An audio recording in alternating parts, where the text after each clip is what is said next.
I'm Taylor Caldwell. I'm Mike Petrato.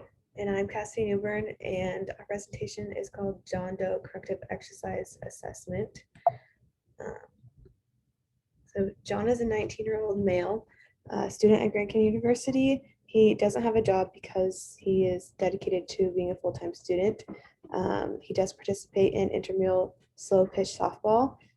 He's done baseball during the summers from the ages of 6 until 14 prior to attending GCU. However, because he wants to focus on school, he studies rather than participates in sports.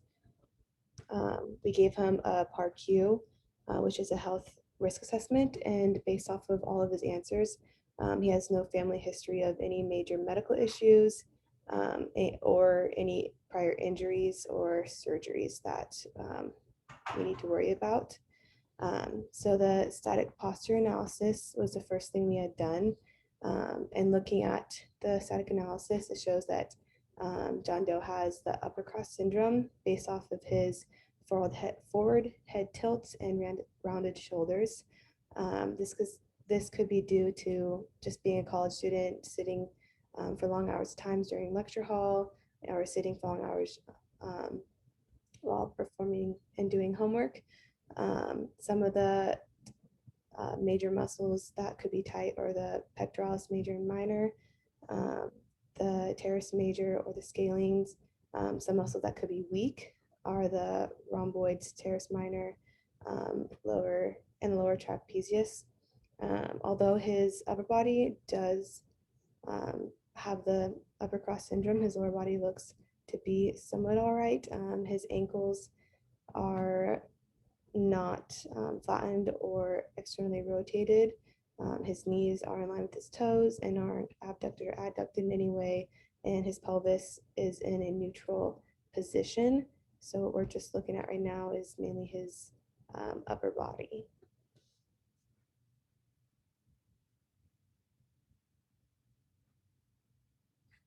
So to continue on with our assessments, we'll move on to the transitional movement assessment, and we'll focus on the overhead squat. Moving through the kinetic chain checkpoints, we can see that the patient presents a very minor turnout with their feet, potentially due to underactive muscles such as the medial hamstring complex, the gluteus medius, and the gluteus maximus.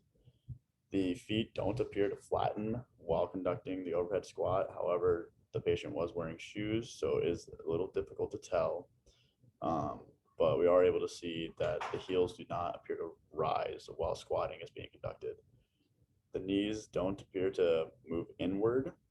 However, there does seem to be a slight outward movement from the patient while performing a squat. The movement is not excessive, and the movement also tracks directly over the feet, which is a good sign that's not going outside the lateral side of the feet. Moving up the chain, we would move to the lumbopelvic hip complex. There doesn't seem to be any signs of lower back arching or rounding, but there does seem to be excessive leaning presence, as you can see in the pictures. The patient does let their upper body fall forward quite a bit. It can be possible due to hip flexor complex being overactive, or potentially underactive muscles such as the intrinsic core stabilizers. There doesn't seem to be any asymmetrical weight shift while the squatting is being conducted by the patient. So that leaves us last with the shoulders, and it does seem that the shoulders aren't normal. It looks like there is some overactive muscles in there, potentially the pectoralis major and minor. Also, there could be potential for underactive rotator cuff muscles. This can be shown through the arms of the patient falling forward while conducting the squat. Moving on, we will look at the single leg squat. And again, going through the chain, we'll see that John Doe doesn't show any inward movement with the knee.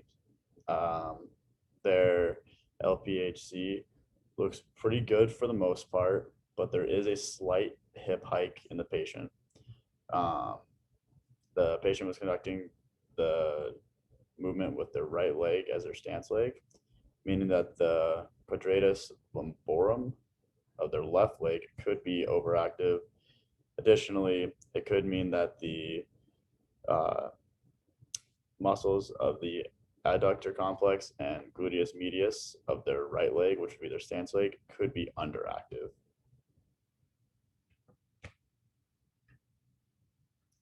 To continue, we have the dynamic assessments.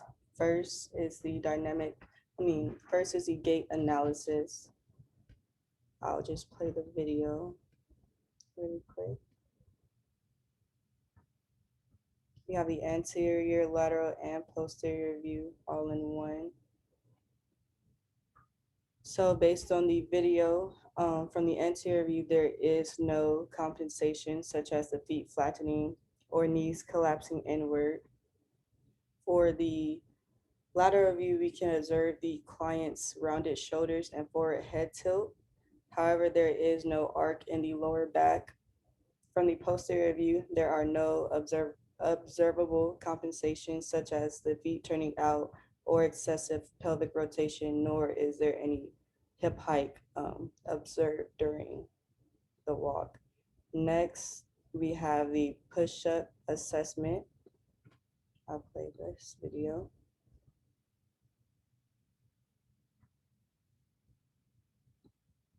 As you can see during the video, there is a slight forward head tilt.